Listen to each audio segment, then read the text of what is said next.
La persona y obra del Espíritu Santo, cómo se revela en las Escrituras y en la experiencia personal, por R.A. Torrey. Capítulo 7. El Espíritu Santo convence al mundo de pecado, de justicia y de juicio. Nuestra salvación comienza experimentalmente cuando llegamos a un sentido profundo de que necesitamos un Salvador. El Espíritu Santo es quien nos lleva a darnos cuenta de nuestra necesidad. Y Él, cuando venga, convencerá al mundo de pecado, de justicia y de juicio. De pecado porque no creen en mí. De justicia porque voy al Padre y no me veis más. De juicio porque el príncipe de este mundo ha sido juzgado. Número 1. Vemos en este pasaje que es obra del Espíritu Santo convencer a los hombres de pecado, es decir, para convencerlos de su error con respecto al pecado que les produzca un profundo sentimiento de culpa personal. Tenemos el primer cumplimiento registrado de esta promesa en Hechos. Por tanto, sepa toda la casa de Israel con certeza que Dios ha hecho de ese mismo Jesús, a quien habéis crucificado, Señor y Cristo. Cuando oyeron esto, se compungieron de corazón y dijeron a Pedro y a los demás apóstoles: varones hermanos, ¿qué haremos? El Espíritu Santo había venido tal como Jesús había prometido que lo haría, y cuando vino, convenció al mundo de pecado. Les tocó el corazón con un sentido de su terrible culpa por el rechazo de su Señor y de su Cristo. Si el apóstol Pedro hubiera dicho las mismas palabras el día antes de Pentecostés, no se habrían producido tales resultados, pero ahora Pedro estaba lleno del Espíritu Santo, y el Espíritu Santo tomó a Pedro y sus palabras, y a través de la instrumentalidad de Pedro y sus palabras, convencieron a sus oyentes. El Espíritu Santo es el único que puede convencer a los hombres de pecado. El corazón natural es engañoso, es más que todas las cosas, y desesperadamente perverso. Y no hay nada en lo que venga el engaño innato de nuestro corazón, más claramente que en nuestras estimaciones de nosotros mismos. Nosotros estamos todos y somos lo suficientemente perspicaces para las faltas de los demás, pero somos todos ciegos por naturaleza a nuestras propias faltas, nuestra ceguera a los nuestros. Las deficiencias a menudo son poco menos que ridículas. Tenemos un extraño poder de exagerar nuestras virtudes imaginarias y perder de vista por completo nuestros defectos. Verá cuán desesperada es la tarea de convencer a otros de pecado. No podemos hacerlo, ni Dios nos ha dejado que lo hagamos. Ha puesto esta obra en manos de aquel que es capaz de hacerlo en abundancia, el Espíritu Santo. Uno de los peores errores que podemos cometer en nuestros esfuerzos por llevar a los hombres a Cristo debe tratar de convencerlos del pecado con cualquier poder propio. Desafortunadamente, es uno de los errores más comunes de los predicadores. Se prepara el púlpito y discutirá y razonará con los hombres para hacer que ellos vean y se den cuenta de que son pecadores. Lo hacen tan sencillo como día a día. Es una maravilla que sus oyentes no lo vean, pero ellos no. Los trabajadores personales se sientan al lado de un investigador y razonan con él y presentan pasajes de las Escrituras en una manera muy hábil. Los mismos pasajes que están calculados para producir el efecto deseado, y sin embargo no hay resultado. ¿Por qué? Porque estamos tratando de hacer la obra del Espíritu Santo, la obra que solo Él puede hacer, convencer a los hombres de pecado.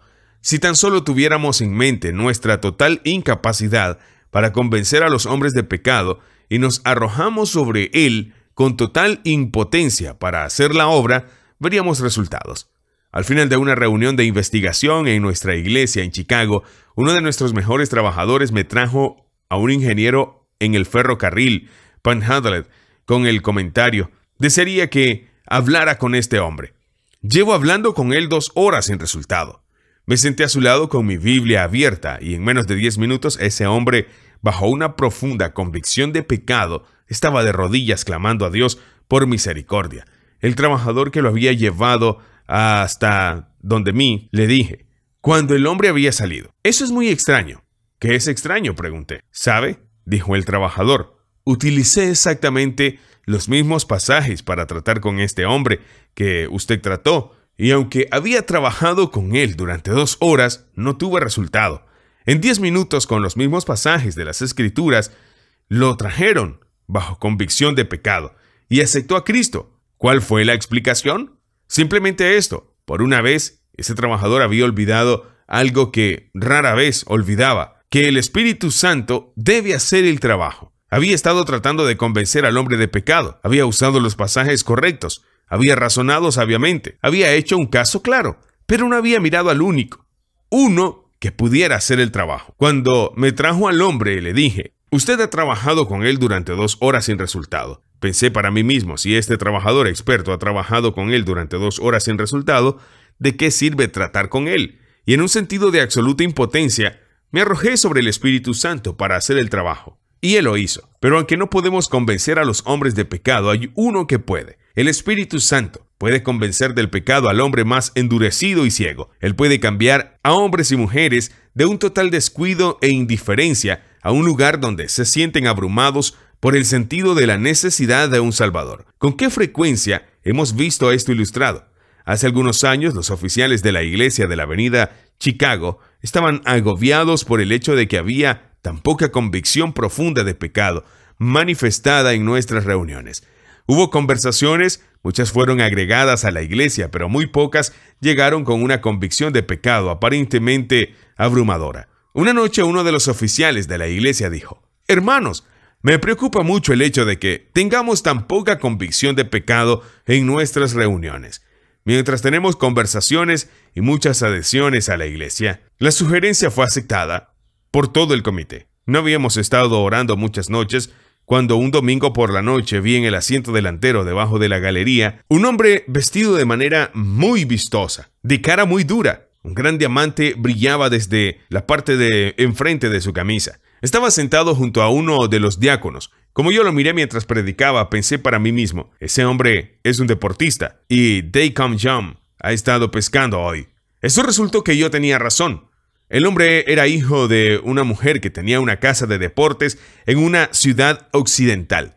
Creo que nunca había estado en un servicio protestante antes. El diácono se había apoderado de él ese día en la calle y lo llevó a la reunión mientras predicaba. Los ojos del hombre estaban clavados en mí. Cuando nosotros bajamos las escaleras hasta la reunión posterior, el diácono John tomó al hombre con él y llegué tarde a lidiar con los ansiosos de esa noche. Como terminé con el último a eso de las 11 y casi todos se habían ido a casa, Deacon John se me acercó a mí y dijo: tengo un hombre aquí, desearía que vinieras a hablar con él. Fue este gran deportista. Estaba profundamente agitado. ¡Oh!, gritó. No sé qué me pasa. Yo nunca antes me había sentido así en toda mi vida. Y sollozaba y tembló como una hoja. Luego me contó esta historia. Comencé esta tarde por bajar a la avenida Cottage Grove para encontrarme con algunos hombres y pasar la tarde jugando. Mientras pasaba por el parque, algunos de esos jóvenes estaban sosteniendo al aire libre una reunión y me detuve a escuchar. Vi a un hombre que testificaba lo que había sido en su vida de pecado y esperé escuchar lo que él debía decir. Cuando terminó, seguí calle abajo. No había ido muy lejos cuando un extraño poder se apoderó de mí y esto hizo que me regresara. Me quedé durante la reunión, entonces este caballero me habló y me trajo a tu iglesia, a tu reunión de becarios. Me quedé a cenar con ellos y él me trajo para que escuchara predicar. Luego me trajo a esta reunión. Aquí se detuvo y sollozó. Oh, no sé qué me pasa. Me siento fatal. Nunca me sentí así antes, en toda mi vida. Y su gran figura se estremeció de emoción. Sé lo que te pasa, le dije. Estás bajo convicción de pecado. El Espíritu Santo está tratando con usted. Y le indiqué a Cristo. Y él se arrodilló y clamó a Dios por misericordia, que perdonara sus pecados por amor de Cristo.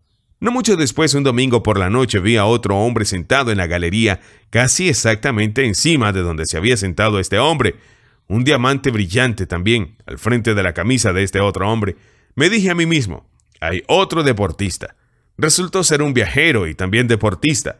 Mientras predicaba, se inclinó más y más hacia adelante en su asiento. En medio de mi sermón, sin ninguna intención de dar la invitación, simplemente deseando enfatizar un punto, dije: ¿quién aceptará a Cristo esta noche? Rápido, como un relámpago, el hombre se puso en pie de un salto y gritó: ¡lo haré! Sonó a través del edificio como el estallido de un revólver. Dejé mi sermón e instantáneamente di la invitación. Hombres y mujeres y jóvenes se levantaron por todo el edificio para entregarse a Cristo. Dios estaba respondiendo la oración y el Espíritu Santo estaba convenciendo a los hombres de pecado. El Espíritu Santo puede convencer a los hombres de pecado. No debemos desesperarnos por nadie. No importa cuán indiferente pueda parecer. No importa cuán indiferente pueda estar un mundano. No importa cuán satisfecho de sí mismo. No importa cuán religioso sea. El Espíritu Santo puede convencer a los hombres de pecado. Una vez se me acercó un joven ministro de muy rara cultura y habilidad y me dijo: «Tengo un gran problema en mis manos. Soy el pastor de la iglesia en una ciudad universitaria. Mi congregación está compuesta principalmente por profesores y estudiantes universitarios. Son las personas más encantadoras, tienen ideales morales muy elevados y llevan vidas muy ejemplares». Ahora continuó: «Si tuviera una congregación en la que hubiera borrachos, marginados y ladrones, podría convencerlos del pecado. Pero mi problema es cómo hacer que personas así, las personas más encantadoras del mundo, crean que son pecadores. ¿Cómo convencerlos de pecado?». Respondí: «Es imposible, no puedes hacerlo, pero el Espíritu Santo sí». Algunas de las manifestaciones más profundas de convicción de pecado que he visto han sido parte de hombres y mujeres de conductas más ejemplares y personalidad atractiva, pero eran pecadores, y el Espíritu Santo les abrió los ojos al hecho. Si bien es el Espíritu Santo quien convence a los hombres de pecado, lo hace a través de nosotros. Esto se manifiesta muy claramente en el contexto del pasaje que tenemos ante nosotros. Jesús dice en el 7º versículo del capítulo: «Sin embargo les digo la verdad, os conviene que yo me vaya, porque si no me voy, el Consolador no vendrá a vosotros, pero si me voy, se lo enviaré». Luego continúa diciendo: «Y cuando venga, convencerá al mundo de pecado». Es decir, nuestro Señor Jesús nos envía el Espíritu Santo a los creyentes. Y cuando Él viene a nosotros, los creyentes, a través de nosotros, a quienes Él ha venido, convence al mundo. Sobre el día de Pentecostés, fue el Espíritu Santo quien convenció a los 3,000 de pecado, pero el Espíritu Santo vino al grupo de creyentes. Ya a través de ellos convenció al mundo exterior. Por lo que las Sagradas Escrituras definitivamente nos dicen: el Espíritu Santo no tiene manera de llegar al mundo inconverso, excepto a través de la agencia de aquellos que ya son salvos. Cada conversión registrada en los Hechos de los Apóstoles fue a través de la agencia de hombres o mujeres ya salvos. Tomemos por ejemplo la conversión de Saulo de Tarso. Si alguna vez hubo una conversión milagrosa, fue esa. El Jesús glorificado se le apareció visiblemente a Saulo en su camino a Damasco, pero antes de que Saulo pudiera salir claramente a la luz como un hombre salvo, se debe traer la instrumentalidad humana. Saulo, postrado en el suelo, clamó al Cristo resucitado preguntándole qué debía hacer, y el Señor le dijo que fuera a Damasco, y allí le dirían lo que debía hacer. Veamos el caso de Cornelio. Aquí nuevamente hubo una conversión muy notable a través de una agencia sobrenatural. Un ángel se le apareció a Cornelio, pero el ángel no le dijo a Cornelio lo que debía hacer para ser salvo. El ángel le dijo más bien a Cornelio: envía hombres a Jope y llama a Simón, cuyo apellido es Pedro, quien te dirá palabras por las cuales serás salvo tú y toda tu casa. Así que podemos revisar el registro de las conversiones en los Hechos de los Apóstoles y veremos que todas fueron efectuadas a través de la instrumentalidad humana. Cuán solemne, cuán casi abrumador es el pensamiento de que el Espíritu Santo no tiene forma de llegar a los inconversos con su poder salvador, excepto a través de la instrumentalidad de nosotros que ya somos cristianos. Si nos diéramos cuenta de eso, ¿no tendríamos más cuidado en ofrecer el Espíritu Santo un canal más libre y sin obstáculos para su obra tan importante? El Espíritu Santo necesita labios humanos para hablar. Él necesita tu vida y necesita vidas limpias y tan completamente entregadas a Él que pueda obrar a través de ella. Fíjense de qué pecado es el que el Espíritu Santo convence. Del pecado de la incredulidad en Jesucristo. Del pecado porque no creen en mí, dice Jesús. No el pecado de robar. No el pecado de embriaguez, no el pecado de adulterio, no el pecado de asesinato, sino el pecado de incredulidad en Jesucristo. Lo único que el Dios eterno exige a los hombres es que crean en aquel a quien Él ha enviado. Y el único pecado que revela la rebelión de los hombres contra Dios y el desafío audaz de Él es el pecado de no creer en Jesucristo. Y este es el único pecado que el Espíritu Santo pone al frente y enfatiza y del cual Él convence a los hombres Este es el pecado por el que condenó a los 3000 en el día de Pentecostés. Sin duda, hubo muchos otros pecados en sus vidas. Y cuando oyeron esto, es decir, a aquel a quien habían rechazado, era el Señor y Cristo, se compungieron de corazón. Este es el pecado del que el Espíritu Santo convence hoy a los hombres con respecto a las moralidades comparativamente menores de la vida. Hay una gran diferencia entre los hombres, pero el ladrón que rechaza a Cristo y el hombre honesto que rechazan a Cristo son igualmente condenados en el gran punto de lo que hacen con el Hijo de Dios, y este es el punto que el Espíritu Santo presiona. El pecado de la incredulidad es el más difícil de todos los pecados de los que puede convencerse el hombre. El incrédulo promedio no considera la incredulidad como un pecado. Muchos incrédulos miran su incredulidad como signo de superioridad intelectual. No pocas veces está más orgulloso de ello porque es la única marca de superioridad intelectual que posee. Mueve la cabeza y dice: soy agnóstico, soy escéptico o soy un infiel, y asume un aire de superioridad por ese motivo. Si lo hace, no vaya tan lejos. El incrédulo con frecuencia mira su incredulidad como, en el peor de los casos, una desgracia. Busca piedad en lugar de tener la culpa. Él dice: oh, desearía poder creer. Lo siento, no puedo creer. Luego nos pide compasión porque no puede creer, pero cuando el Espíritu Santo toca a un hombre de corazón, ya no ve la incredulidad como una marca de intelectual superioridad. No lo ve como una mera desgracia. Él lo ve como el más atrevido, decisivo y condenatorio de todos los pecados, y se siente abrumado por un sentimiento de su terrible culpa por no haber creído en el nombre del unigénito Hijo de Dios. Número 2. Pero el Espíritu Santo no solo convence por el pecado, sino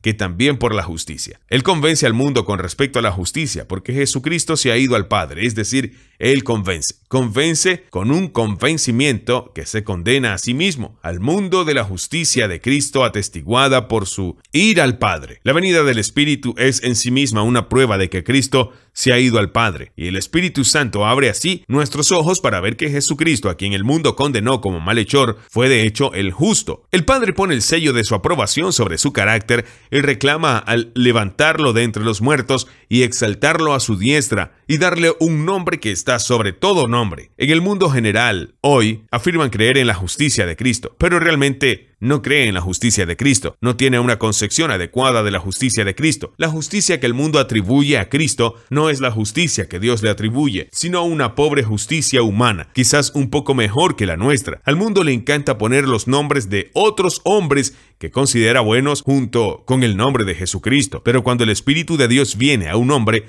lo convence de la justicia de Cristo. Abre los ojos para ver a Jesucristo de pie, absolutamente solo, no solo muy por encima de todos los hombres, sino muy por encima de todo principado y poder y dominio, y todo nombre que se nombra no solo en este mundo, pero también en el que ha de venir. Número 3. El Espíritu Santo convence al mundo de juicio. La base sobre la cual el Espíritu Santo convence a los hombres de juicio se basa en el hecho de que el príncipe de este mundo ha sido juzgado. Cuando Jesucristo fue clavado en la cruz, parecía como si fuera juzgado allí, pero en realidad fue el príncipe de este mundo quien fue juzgado en la cruz. Y al resucitar Jesucristo de entre los muertos, el Padre lo dejó claro a todas las edades venideras que la cruz no fue el juicio de Cristo, sino el juicio del príncipe de las tinieblas. El Espíritu Santo abre nuestros ojos para ver este hecho y así nos convence del juicio.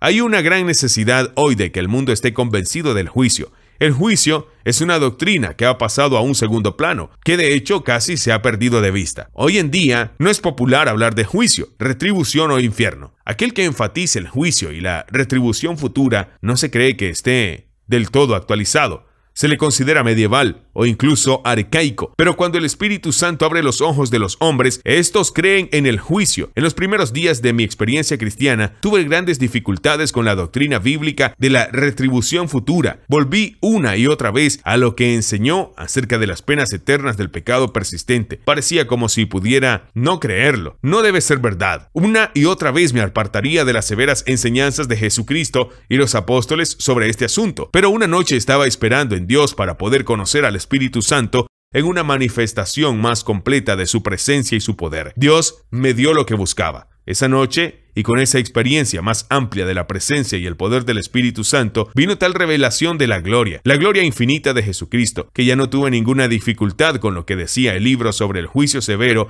e interminable que recaería sobre aquellos que rechazaran persistentemente a este glorioso Hijo de Dios. Desde ese día hasta hoy, aunque he tenido muchos dolores de cabeza por la doctrina bíblica de la retribución futura, no he tenido ninguna dificultad intelectual con ella. Lo he creído. El Espíritu Santo me ha convencido del juicio.